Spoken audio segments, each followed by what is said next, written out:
Hey, has XRP lost its spark due to Spark?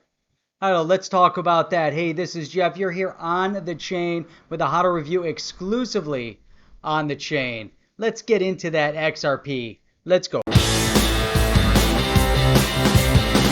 And now, the HODL review with Jeff on the chain. Boom. All right, we got to start with this. Okay, so has XRP lost its spark due to the spark? So we saw on the 12th, we had the spark airdrop snapshot. Not the airdrop, but the snapshot. The airdrop, I don't know, it's going to happen sometime Q1, Q2. Big project. We've talked a lot about it on the live stream. We're probably going to talk about it more on the roundtable. We might even talk about it more on the XRP FOMO session on Wednesday evenings. It's going to be a matter of topic. Why? Because the Spark token took the snapshot. First installment will drop sometime in Q1. Then it's going to keep dropping. It's not going to fulfill maybe for 24 months, 33 months, 36 months. But we have 2 to 3 years of talking about the Spark token. But what is going on with XRP? Has XRP lost its spark? Bitcoin over 19,000. XRP 44 cents. What's going on with that? So as we can see with this fiat leak here going on behind us, look at this. You can see the mouse. Whoa, look at that. But with the fiat leak, lots and lots of transactions, lots of movement. But, all right, obviously we see a lot of movement here. A lot going into the U.S., a lot going into Korea. Those are really the two. A lot of activity in Europe. Is all of this movement? Right now, look at this. We have 3.5 million transactions in the past minute. Are people selling their XRP, getting out of XRP in order, or did they get into XRP? Was there a lot of FOMO or excitement leading up to the spark? I don't know if we're going to find out about that, but it's interesting because as the market trends up, there's always going to be buyers and sellers. There's going to be people taking profits. There's going to be people reacting to news cycle. And right now we do see, when things get crazy, you're going to see these trends here. Everything's going to be blowing up in green. Right now you see some green, you see some red. Obviously we see XRP hovering in that 44 cent mark, down 11%. But, for a lot of people that are new to the space, this is the roller coaster. We had been sitting in that 24 cent spot for a long period of time.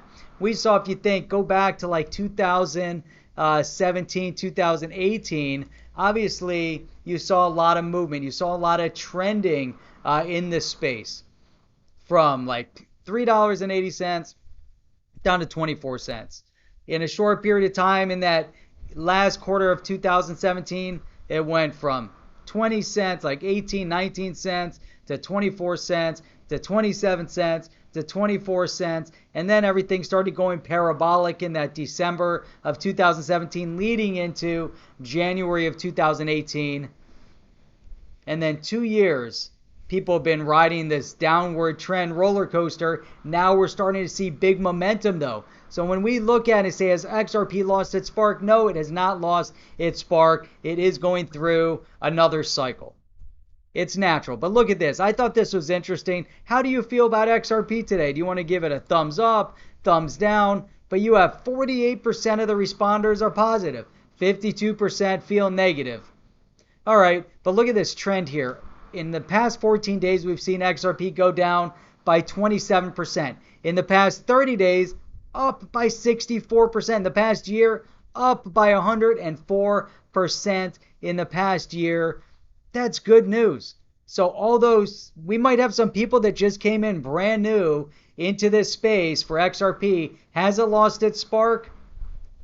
It might have been in the 60s. That might have been your first interaction with the XRP. But as we can see over the past year, 104%. Now, granted, all-time high, $3.40. But that was a short blip of a period of time where we saw that blast off. Obviously, the all-time low at 0.002 back in 2014. So think about time.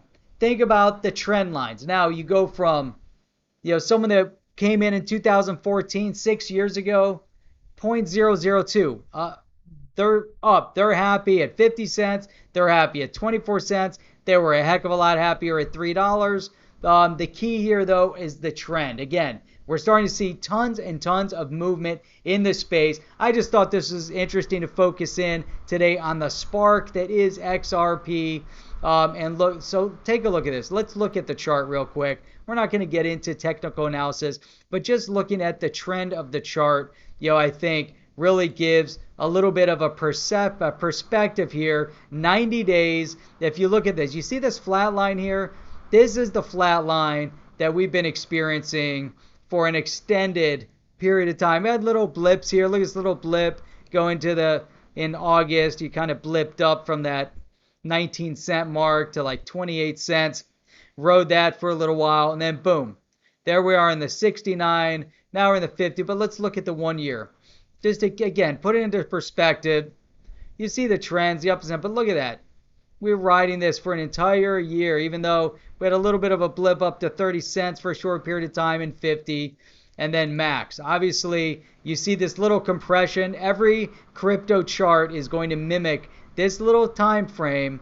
Look at this flat line here, though. It just flatlined. Little excitement. And then that little excitement in 2017 kind of rode for a little while until the end of 17. Boom. This is that FOMO spike. Dropped off. But you can see consistency here overall. A little bit of consistency. And then we're back into this little movement here. But the thing is, you can look at the chart and say, okay, but what is actually going on? What can be pushing the space in general higher and higher? So there's lots and lots of good news out there as far as regulatory clarity. Brian Brooks at the OCC, big banks, globally, global interest in the crypto space, global interest in Bitcoin. Bitcoin is important. The whole market goes up. As one trends up, as Bitcoin trends up, many of the other digital assets, especially in the top space, trend up as well. You've seen Mass Mutual, we've talked about on other shows, invested $100 million in Bitcoin. MicroStrategy put in $425 million. Then Michael Saylor put another $50 million. And now, trying to leverage and put an additional, $400 million in. And this trend over and over and over again, we're going to see this. But as you see these insurance providers getting in, as you see these big corporations getting in, as you see banks looking to get in, there's a big trend here. Even JP Morgan said that with Mass Mutual getting in, there's $600 billion sitting on the sidelines in other insurance companies that could jump into this space. Could you imagine what an additional $600 billion, not million, $600 billion can do to this space just from the insurance segment? What is that going to do to Bitcoin, Ethereum, XRP, Litecoin, and many of the others? It's not just going to all go into Bitcoin. Much of it will go into Bitcoin, but as they look, they're going to say, well, what else is going on? What else is in the space?